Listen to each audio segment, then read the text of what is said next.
नमस्कार, आप देख रहे हैं इंडिया टीवी। आपके साथ मैं हूं मीनाक्षी जोशी। जम्मू कश्मीर के पुलवामा में सुरक्षा बलों ने एक बड़ी आतंकी साजिश को नाकाम कर दिया। 50 किलो आईईडी से लैस एक कार बम को पहले ट्रेस किया गया और फिर बेहद सावधानी के साथ इस बम को डिफ्यूज किया गया। अब से थोड़ी देर पहले जम्मू कश्मीर पुलिस ने एक प्रेस कॉन्फ्रेंस की। जम्मू कश्मीर पुलिस के आईजी विजय कुमार ने खुलासा किया कि इसके पीछे जैश और हिजबुल के आतंकियों का हाथ था। आतंकियों के टारगेट पर सुरक्षा बलों की गाड़ियां थी। साफ है, 14 महीने पहले हुए पुलवामा की तरह एक बार फिर हमले का प्लान था। कार्ड बम को यूज कर रहा है। तो कल मॉर्निंग में जब हम लोग का खबर पूरा मैच्योर हो गया तो उसके बाद पुलिस, सीआरपीएफ, आर्मी ने मिलकर मल्टीपल नाका लगाया। जब नाका पार्टी ने उसको वार्निंग फायर दिया रोकने के लिए तो वहां से भागने में कामयाब हो गया। फिर दूसरा पार्टी जब फायर किया, चूंकि अंधेरा था, उसमें मिलिटेंट भागने में कामयाब हो गया, लेकिन गाड़ी वहाँ छूट गया। मॉर्निंग हमारी टीम जब जाके वीडियो स्क्वाड गई, गाड़ी का सर्च किया तो उसमें भारी मात्रा में एक्सप्लोसिव पाया गया। फिर वहाँ पर वीडियोग्राफी करा के, फोटोग्राफी खींच के फिर उसको डिस्ट्रॉय किया गया ऑन द स्पॉट। सर, क्या ये मोरल सरप्राइज सेम था जैसे अवंतीपुर? बिल्कुल सर। कोई तंजीम कौन सी है? इसमें जैश मोहम्मद का लीड रोल है और उसमें एचएम भी उसको असिस्ट किया है। कितनी क्वांटिटी कैसा है? इस वक्त की बड़ी खबर आपको बता रहे हैं। 14 महीने पहले हम जैसे कि आपको जानकारी दे रहे थे कि पुलवामा हमले की तरह एक बार फिर से हमले का ये प्लान था। पुलिस को कल इस कार की सूचना मिली। आप जैसा कि आप संवाद सुन रहे थे, प्रेस कॉन्फ्रेंस की गई, सुबह से ही नाकाबंदी की गई थी। पुलवामा के राजपुरा इलाके में रात को कार को ट्रेस किया गया। पुलिस ने वार्निंग फायर भी की, लेकिन ड्राइवर अंधेरे का फायदा उठाकर भागने में कामयाब रहा। इस कार की पिछली सीट पर एक नीला ड्रम था और इस नीले ड्रम में 50 किलो आईईडी रखी हुई थी। रात में पूरा इलाका खाली कराया गया। सुबह कंट्रोल्ड ब्लास्ट के साथ इस बम को डिफ्यूज कर दिया गया। पुलवामा पुलिस को पिछले वीक से लगातार खबर आ रहा था कि मिलिटेंट्स जैश मोहम्मद और एचएम मिलकर एक सुसाइडल अटैक करने वाला है और एक सेंट्रो कार लिया है, उसमें आईडी भर के एनी टाइम अटैक कर सकता है। तो कल दिन में और मैच्योर हो गया था और उसको डेवलप करके कल शाम में पुलवामा पुलिस ने आर्मी, सीआरपीएफ और एसओजी पार्टी का डिफरेंट नाका लगाया और आए गुण में जब उसी गाड़ी में जिसका खबर था, जब नाका पार्टी के पास आया तो हमारे फोर्स ने वार्निंग फायर दिया। वार्निंग फायर करने के बावजूद मिलिटेंट गाड़ी घुमा के वहाँ से भागा। अगला नाका पार्टी भी उस पर फायरिंग किया, वार्निंग फायरिंग किया। तो उस जगह मिलिटेंट, चूँकि अंधेरा था, गाड़ी को छोड़ के वहाँ से भाग गया। हमारी पार्टी दूर से लाइट से देखा तो कुछ सस्पिशियस लगा और जब गाड़ी का सेम नंबर मिला जिसको एक्सपेक्टेड कर रहे थे हम लोग, तो कॉर्डन को टाइट कर दिया और फर्स्ट लाइट का वेट करा। और आज मॉर्निंग में अपना बीटीएस स्क्वाड गया। जब उसने देखा कि इसमें आईडी एक्सप्लोसिव लोडेड व्हीकल है तो हमारी टीम वहाँ जाके उसमें आर्मी, सीआरपी, पुलिस की टीम जाके उसको पूरे टेक्निकल ढंग से इसको डिफीट किया। और इस ढंग से पुलवामा पुलिस ने सिक्योरिटी फोर्स के मदद से इस बहुत बड़े हादसा होने से रोक लिया। मैं पुलिस को और पैरामिलिट्री सीआरपीएफ को, आर्मी को बधाई देता हूं कि सबों ने मिलकर बहुत अच्छा काम किया है। कौन लोग इसके पीछे हो सकते हैं, कुछ इन्वेस्टिगेशन के बारे में बताइए। जैसा कि हम लोगों को इतला था कि जैश मोहम्मद का मिलिटेंट इस कार्रवाई को करने वाला था और यह जंग बदर के दिन ही करना था, क्योंकि उस टाइम में हम लोग बहुत सारी कार्रवाई, प्रिवेंटिव मेजर लिए, बहुत सारे कॉर्डन सर्च ऑपरेशन किए, उसमें हमको बहुत कमाई मिली। तो हम लोग के प्रिवेंटिव और ऑफेंसिव ऑपरेशन के चलते उस टाइम में नहीं कर पाया और पिछले कल मॉर्निंग से ये खबर काफ़ी डेवलप होने लगा था। तो हम लोग सस्पेक्ट करते हैं जो आदिल जो है एचएम के मिलिटेंट है, लेकिन जैश के साथ भी चलता है। और जो फौजी भाई है पुलवामा में, जो पाकिस्तानी मिलिटेंट है, जैश के कमांडर है, ये तीनों मिलके इसको अंजाम दे रहा था। तो क्या लगता है कि ये जैसे पुलवामा में वो अटैक हुआ था सीआरपीएफ के, उसी तरह से ये अटैक क्यों होने वाला था? बिल्कुल, ये किसी सिक्योरिटी फोर्स पुलिस की गाड़ी को टारगेट करता। और क्या कहना है अब इस केस को इन्वेस्टिगेट करने वाला? बिल्कुल, हम लोग बाहर से भी एक्सपर्ट टीम को बुला रहे हैं। पहले हम लोग देखते हैं जो हम लोग का प्राइमरी जो अभी मिल रहा है खबर, उसमें ये नाइट्रेट सॉल्ट, यूरिया नाइट्रेट और नाइट्रोग्लिसरीन को यूज किया है। लेकिन लगभग इसका वेट जो पहले मॉर्निंग में बोला था कि शायद 25 kg होगा, लेकिन जो एक्सप्लोसिव का जो डेबरी करीब 50 मीटर ऊपर गया है। उससे लग रहा है कि 40 से 45 kg एक्सप्लोसिव होगा। संवाददाता मनीष प्रसाद हमारे साथ लगातार जुड़े हुए हैं, इस खबर पर अपडेट हम तक पहुंचा रहे हैं। मनीष, अब बड़ा सवाल यह है कि इसके पीछे पाकिस्तानी कनेक्शन है, इससे तो कोई दो राय नहीं है, लेकिन कौन से आतंकी संगठन है और कहां पर इस कार को ले जाना था, टारगेट बनाना था हमारे सुरक्षा बलों को? देखिए, सबसे बड़ी बात यह है कि पुलवामा की तरह हुआ, यानी एक करीबन 14 महीने पहले जो अटैक हुआ था पुलवामा में, ठीक उसी की तर्ज पर वीबीआईडी यानी व्हीकल बोर्न आईडी के जरिए एक बार फिर से फिदाइन अटैक करने की सीआरपीएफ या फिर सिक्योरिटी फोर्सेस का जो कॉन्वॉय है उसके ऊपर टारगेट करने की तैयारी थी। और दरअसल ये बौखलाहट है आर्टिकल 370 के एब्रोगेशन के बाद, क्योंकि आतंकी कुछ भी नहीं कर पा रहे। पिछले दिनों रियाज नाइकू को पूरी तरीके से एनकाउंटर में मार गिराया गया, उसके बाद जो ये आतंकी हैं वो पूरी तरह से बौखलाए हुए थे और इसीलिए जैश ए मोहम्मद और हिजबुल मुजाहिदीन के जो सरगना इस समय पाकिस्तान में बैठे हुए हैं उनके द्वारा ये इनको बताया गया, जो पाकिस्तानी आतंकी वाहिद और उसके अलावा जो बाकी लोग हैं उनको ये कहा गया कि एक बड़ा अटैक प्लान करें और यही इंटरसेप्शन सिक्योरिटी फोर्सेस के पास था। जम्मू कश्मीर पुलिस की एसओजी, साथ में भारतीय सेना और सीआरपीएफ के पास ये पूरी जानकारी, सटीक जानकारी थी कि एक सफेद रंग की सेंट्रो गाड़ी जिसका नंबर स्पेसिफिक नहीं था लेकिन वो बार बार नंबर प्लेट बदल रहे थे और यही वजह है कि इस गाड़ी के लिए ही पिछले 2 और 3 दिनों से पूरा नाका लगाया गया था साउथ कश्मीर के इलाके में। जैसे ही कल देर रात करीबन 8:30 से 9:30 बजे के बीच ये गाड़ी नाका आईवीगुंड और जो राजपुरा का एरिया है वहां से क्रॉस कर रही थी, तो उसी दौरान जब सिक्योरिटी फोर्सेस ने इसे रोका, उस समय जम्मू कश्मीर पुलिस और राष्ट्रीय राइफल की टीम वहां पर नाके पे थी लेकिन वो गाड़ी नहीं रुकी और वो तेजी से भागने लगे। उसी दौरान इस गाड़ी के अंदर, सेंट्रो गाड़ी के अंदर जिसका नंबर JK08B 1462 है, इसके अंदर 2 आतंकी बैठे हुए थे। करीबन उस नाके से 200 मीटर आगे जाके रिहायशी एरिया है। रात के अंधेरे का फायदा उठाते हुए जब फायरिंग हो रही थी तो उस दौरान ये दोनों आतंकी भाग निकले। इसके तुरंत बाद ही वहां पर जम्मू कश्मीर पुलिस और भारतीय सेना की टीम पहुंची, सीआरपीएफ को बुलाया गया, आउटर कॉर्डन लगाया गया और पूरे एरिया पे जो कैसो है कॉर्डन सर्च ऑपरेशन शुरू किया गया। और सबसे बड़ी बात, उस समय जब गाड़ी को चेक किया गया तो जैसे ही ये करीबन कंटेनर जिसके अंदर 50 kg आईडी बताया जा रहा है उसके अंदर जो एमोनियम नाइट्रेट और नाइट्रोग्लिसरीन का जो मटेरियल था वो डिटेक्ट किया गया और उसके तुरंत बाद ही बीडीएस टीम को बताया गया। क्योंकि देर रात हो चुकी थी, पूरा प्रिकॉशन लेना था, इसीलिए पूरे मॉर्निंग की फर्स्ट लाइट का वेट किया गया। जो आसपास के रिहायशी घर हैं करीबन 25 से 30 की संख्या में, उन सबको खाली करवाया गया और फिर उसके बाद कंट्रोल्ड एक्सप्लोजन के तहत इसको डिफ्यूज किया गया। इसमें 2 बड़ी बातें हैं। पहली बात कि वीबीआईडी का इस्तेमाल करते हुए आतंकी एक बार फिर से सिक्योरिटी फोर्सेस के कॉन्वॉय और उनकी इंस्टॉलेशंस को निशाना बनाने की फिराक में है और इसके लिए वो लगातार कोशिश कर रहे हैं क्योंकि उनके ऊपर सिक्योरिटी फोर्सेस की दबिश डल रही है, दबाव डल रही है और जो आतंकियों की मेन लीडरशिप थी उन सबका सफाया कर दिया गया है। दूसरी बड़ी बात कि एक बार फिर से जो व्हीकल बोर्न आईडी बनाने के लिए वाहिद और उसके साथ जो बाकी आतंकी हैं उनकी तलाशी तेज कर दी गई है ताकि जल्द से जल्द नाम आप ले रहे हैं और ये पूरी आज की इस खबर के दौरान कई बार ये नाम सामने आया है।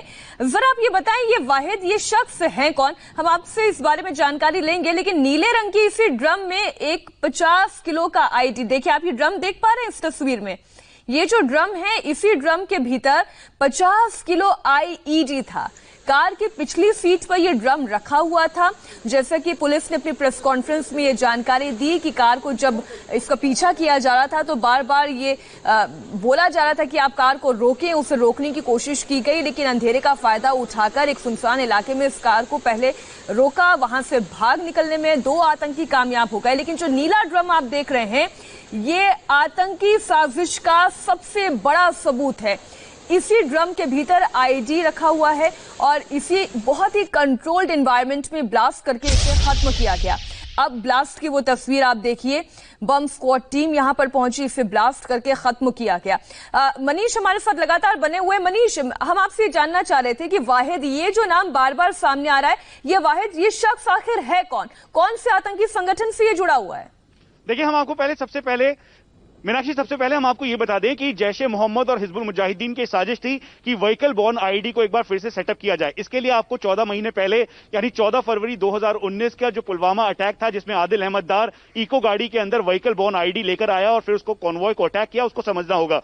क्योंकि उसी दौरान जो व्हीकल बोर्न आईडी है, गाजी राशिद और उसके साथ जो उनके सहयोगी थे उन्होंने इसको तैयार किया था और फिर आदिल अहमद दार के द्वारा इसको जो है कॉन्वॉय के ऊपर अटैक करवाया था। ठीक उसी की तर्ज पर एक बार लगातार ये चेस किया जा रहा था और भारतीय सेना और साथ में security forces Jammu Kashmir police के पास इसका प्रॉपर इंटरसेप्शन था। और ये जो व्हीकल बॉर्न आईडी है जिसमें वाहिद की एक बहुत बड़ी भूमिका है, इसको देखते हुए अब इसके लिए ऑपरेशन किया जा रहा है। पाकिस्तानी आतंकी है और साथ में इस समय जो साउथ कश्मीर के अंदर पाकिस्तानी आतंकी छुपे हुए हैं, जिनको ओवरग्राउंड वर्कर्स और उनके जो लोकल आतंकी हैं वो मदद कर रहे हैं, दरअसल इनके लिए ऑपरेशन किया जा रहा है। लेकिन इसमें एक और बड़ी बात यह है मीनाक्षी की, जो लोकल टेररिस्ट हैं जो करीबन 35 की संख्या में इन दिनों रिक्रूट हुए हैं, दरअसल उनको डीरेडिकलाइजेशन यानी डीरेडिकलाइज करने का यानी मेन स्ट्रीम में दोबारा वापस लाने का काम भी किया जा रहा है। तो इसीलिए दो पैरामीटर्स पर इस समय इन्वेस्टिगेशन और साथ में जो कॉम्बिंग ऑपरेशन है वो चल रहा है। एक तो आतंकी जो रेडिकलाइज हुए हैं उनको डीरेडिकलाइज किया जा रहा है, उनके परिवार के लोगों के द्वारा उनको जो ब्राइट फ्यूचर प्रोस्पेक्ट्स है वो दिखाए जा रहे हैं, मेन स्ट्रीम में लाने की कोशिश की जा रही है। तो दूसरी तरफ से वाहिद जैसे और जो आतंकी हैं, जिसमें सैफुल्ला और साथ में जो हैदर जैसे आतंकी हैं, उन सबको मार गिराने के लिए पूरी प्लानिंग के साथ इस समय अग्रेसिव ऑपरेशन साउथ कश्मीर ही नहीं बल्कि नॉर्थ कश्मीर के अलग अलग इलाकों में किया जा रहा है। मीनाक्षी, एक और जानकारी दें कि ये जो दो आतंकी जो भाग पाने में कामयाब रहे हैं, पुलिस टीम का क्या कहना है? क्या ये लोकल आतंकी हैं या ये इन्फिल्ट्रेशन के बाद आए हुए आतंकी? कोई जानकारी इनके बारे में मिल पाई है? मीनाक्षी, सबसे पहले हम आपको जैसे ही आतंकियों के बारे में बताएं उससे पहले ये बताना जरूरी है कि ये जो गाड़ी है सेंट्रो गाड़ी, दरअसल ये सेंट्रो गाड़ी जम्मू कश्मीर के जो जम्मू रीजन है वहां के एक हीरो होंडा की बाइक है, उस बाइक के नंबर का ये जो नंबर प्लेट है वो इस पे लगा हुआ था। इसीलिए कंफ्यूजन क्रिएट करने के लिए, क्योंकि वहां पर लगातार लोग ऐसे जो गाड़ियों का नंबर है वो बदलते हैं, दरअसल इसी गाड़ी पे व्हीकल बॉर्न आईडी पीछे की सीट पर 50 kg के जो ड्रम है नीले रंग का आपको दिखाई दे रहा है उसके अंदर इसे फिट किया गया और प्रॉपर प्लानिंग के साथ इसे कॉन्वॉय के लिए वेट करना था और अर्ली मॉर्निंग इसको हिट करना था। अब इसमें दूसरी बात, जो दो आतंकी थे उसमें एक बताया, जो सोर्सेज हैं जम्मू कश्मीर पुलिस के और भारतीय सेना के, उनके मुताबिक एक पाकिस्तानी आतंकी और साथ में उसका लोकल आतंकी यहां पर था। तो दोनों इसको ड्राइव कर रहे थे और दोनों ड्राइव करते हुए इसको आगे की तरफ ले जा रहे थे और ये प्लानिंग ये थी कि आज सुबह के लगभग या मौका देखते हुए इसको हिट किया जाए कॉन्वॉय या फिर वाइटल इंस्टॉलेशंस या फिर भारतीय सेना या जम्मू कश्मीर पुलिस के इंस्टॉलेशंस में। लेकिन पूरी इंटरसेप्शन और पूरी रिकॉर्डिंग के बाद इस समय जो सर्विलांस है वो बेहद हाई था और इसीलिए लगातार चेस किया जा रहा था। 2 से 3 दिन पहले से लगातार इसे ट्रैप पूरा फॉर्म किया गया। आईजी कश्मीर के मुताबिक और साथ में डीजीपी दिलबाग सिंह के मुताबिक ये जानकारी हमें मिली और साथ में भारतीय सेना के चिनार कोर यानी 15 कोर और जो विक्टर को फोर्सेस जो कि साउथ कश्मीर को देखती है उनके मुताबिक उन्होंने कहा कि हमारे पास पूरी इंफॉर्मेशन थी, प्रॉपर इंटेलिजेंस था और इसीलिए हम इस पूरे खतरे को नाकामयाब कर सकें। और खासतौर पे सेंट्रो गाड़ी, क्योंकि गाड़ी की स्पेसिफिक इनपुट थी, अब कौन सी गाड़ी थी, कैसे गाड़ी थी, इसलिए लगातार नाके लगाए गए ताकि आतंकी गलती करें और उसके अंदर वो ट्रैप हो। जी मनीषा, बने रहिए हमारे साथ, तमाम अपडेट हम आपसे लेंगे। लेकिन ये 3 तस्वीरें दर्शकों के लिए देखनी बेहद जरूरी है जो कि ये पूरी साजिश का पर्दाफाश करती है, पूरी साजिश की कहानी कहती है। ये 3 तस्वीरें, पहली तस्वीर आप देखिए, ये उस कार की है और उस कार के अंदर रखे हुए उस नीले ड्रम की जहां पर आईडी भरा हुआ था। जी हां, ये जो नीला ड्रम आप देख रहे हैं 50 किलो का ड्रम जिसके अंदर आईडी रखा हुआ था। अंदाजा आप लगा सकते हैं कि अगर ये आईडी ब्लास्ट हो जाता तो तस्वीर कितनी भयावह हो सकती थी, क्योंकि जब इसे डिफ्यूज किया गया, क्योंकि बहुत ही कंट्रोल्ड एनवायरनमेंट में इसे डिफ्यूज किया गया, बम स्क्वाड टीम यहां पर मौजूद थी। आसपास का क्योंकि रिहायशी इलाका था, वहां के घरों को खाली कराया गया। जैसे संवाददाता मनीष प्रसाद बता रहे थे, घर खाली कराए गए, उसके बाद एक कंट्रोल्ड एनवायरनमेंट में इसे ब्लास्ट किया गया। तो कितना भीषण ब्लास्ट था। अब आप सोचिए कि अगर आतंकी साजिश में नाकाम हो जाते तो पुलवामा जो हमने देखा था, कुछ उस तरीके की तस्वीरें एक बार फिर हो सकती थी। लेकिन एक बड़ी कामयाबी सुरक्षा बलों को हाथ लगी और इस साजिश का पर्दाफाश कर दिया। और जैसा कि आपने सुना पुलिस की प्रेस कॉन्फ्रेंस में, उनके पास पूरी इंटेल इनपुट थी, वो लगातार पीछा करते रहे और उसके बाद इसमें कामयाबी मिली। एसपी वैद्य, पूर्व डीजीपी जम्मू कश्मीर पुलिस, इस वक्त हमारे साथ फोन लाइन पर जुड़ गए हैं, हम उनसे जरा जानकारी लेते हैं। सर, हम ये तस्वीरें देख रहे हैं, एक ये बड़ी आतंकी साजिश थी जिसे बहुत ही ब्रिलियंटली, बहुत ही खूबसूरती के साथ, बहुत ही तारीफ काबिल तरीके से इसे नाकाम कर दिया गया। बिल्कुल, ये सबसे पहले श्रेय उसको जाता है जिन्होंने ये इंटेलिजेंस जनरेट की और प्रिसाइज इंफॉर्मेशन इसको शेयर किया टाइमली और इसको इंटरसेप्ट करके डिफ्यूज करने में, पकड़ने में, सीज करने में कामयाब हुए। और ये बहुत ही प्लान्ड और बहुत ही अच्छे तरीके से काम हुआ है। इसकी बधाई के पात्र हैं जो भी पुलिसकर्मी जिन्होंने ये काम किया है और एक बहुत बड़ा हादसा होने से बचाया है, जो पुलवामा की तरह हादसा हो सकता था और बहुत सारी सिक्योरिटी फोर्सेस की या सिविलियंस की कैजुअलिटी हो सकती। सर, ये पुलवामा जो पार्ट 1 भी हमने देखा था, जिस तरीके का आतंकी हमला हुआ था, आईईडी लाना, उसे देश के अंदर बनाना और उसके बाद इस तरीके की आतंकी साजिश को अंजाम देने की कोशिश करना, ये आतंकियों के लिए सबसे कन्वीनियंट क्यों नजर आता है? इतना कन्वीनियंट नहीं है, लेकिन ऐसा है कि 100 में से 99 इंसिडेंट अवॉइड किए जा सकते हैं, लेकिन सरप्राइज एलिमेंट उनके पास होता है और उनको 100 में से एक ही में कामयाब होना है हादसा करने के लिए। तो इसलिए बहुत सारे जो ऐसे हादसे होते हैं उनको पुलिस अपनी इंटेलिजेंस से विफल भी करती है, इसमें कोई शक नहीं है। जैसे आज का ये बहुत बड़ा अचीवमेंट है, मैं समझता हूँ जिन्होंने भी इस इंटेलिजेंस को जनरेट किया और उसको इंटरसेप्ट किया, बहुत बधाई की बात है। जी, शुक्रिया एसपी वैद्य जी हमारे साथ जुड़े, पूर्व डीजीपी जम्मू कश्मीर के। उन्होंने कहा कि बहुत ही शानदार तरीके से काम हो। लेकिन मनीष, जो सवाल मैं एसपी वैद्य साहब से समझना चाह रही थी, आईईडी के जरिए ब्लास्ट करना या कोई बड़े डैमेज की कोशिश करना, ये कोई पहला मामला नहीं है। आतंकी अक्सर आईईडी का इस्तेमाल करते हैं। अब ये भारत में बना रहे हैं या बॉर्डर पार से लेकर आ रहे हैं, ये पूरा रैकेट क्या है, ये कोकस क्या है? मीनाक्षी, पहले आप ये समझ लीजिए कि आपको फिर से एक बार 14 फरवरी 2019 का व्हीकल बोर्न आईडी का फिदाइन अटैक समझना होगा। वो पूरी तरीके से पुलवामा के अंदर तैयार किया गया, एक मैकेनिक के जरिए एक वर्कशॉप के अंदर उसे फॉर्म किया गया और फिर उसके बाद लोकल लोगों ने पाकिस्तानी आतंकियों के साथ मिलकर उसको तैयार करने के बाद उसको प्लेस किया गया। ठीक उसी की तर्ज पर लगातार इनपुट इस बात का मिल रहा था कि व्हीकल बोर्न आईडी बनाने के लिए जो आईडी मेकर्स हैं वो इस समय मौजूद हैं और आतंकी ये वो जैश ए मोहम्मद और हिजबुल मुजाहिदीन के आतंकी हैं जो इस समय घाटी के अंदर मौजूद हैं, चाहे नॉर्थ कश्मीर हो या साउथ कश्मीर। और इसी की तर्ज पर लगातार दबिश डाली जा रही थी। पिछले दिनों लगातार जो एनकाउंटर्स हुए या फिर स्पेसिफिक इंफॉर्मेशन के बाद ओवरग्राउंड वर्कर्स को अरेस्ट किया गया, दरअसल वो इसी की कड़ी थी। और इसी को देखते हुए ये व्हीकल बोर्न आईडी भी साउथ कश्मीर के इलाके में तैयार की गई और पूरी तरीके से आप देखिएगा लोकल मेड कंटेनर और साथ में जो नाइट्रोग्लिसरीन और साथ में एमोनियम नाइट्रेट का इस्तेमाल किया गया, उस तरीके से फॉर्म किया गया ताकि वो पीछे ऐसा लगे कि एक सामान रखा हुआ है और पीछे वाली कार की सीट पर रखाया गया। यानी जैसे ही वो इस गाड़ी को ले जाकर कोलैप्स करना है और फिर उसके बाद धमाका करना है, और यही रणनीति अपने व्हीकल बोर्न आईडी के तौर पर ये आतंकी इस्तेमाल कर रहे हैं। तो इसीलिए भारतीय सेना, जम्मू कश्मीर पुलिस और सीआरपीएफ के पास प्रॉपर इंटेलिजेंस इनपुट था और ये इनपुट को डेवलप किया जा रहा था। केवल इसी व्हीकल बोर्न आईडी की बात नहीं हो रही, बल्कि इसके साथ और भी जो थ्रेट हैं उन सबको भी पूरी तरीके से देखा जा रहा है, समझा जा रहा है। खासतौर पर कॉन्वॉय या फिर साउथ कश्मीर या नॉर्थ कश्मीर के इलाके में अलग अलग मूवमेंट करते हुए जो भारतीय सेना या फिर जम्मू कश्मीर पुलिस या फिर पैरामिलिट्री फोर्सेस के जवान हैं, उन सबके नाके की पेट्रोलिंग तक एक एक चीज मॉनिटर की जा रही है। पिछले दिनों आपने हंडवारा का एनकाउंटर देखा, उसके बाद जो हंडवारा के ही पास में एक और एनकाउंटर हुआ जिसमें हमारे कई जवान शहीद हुए।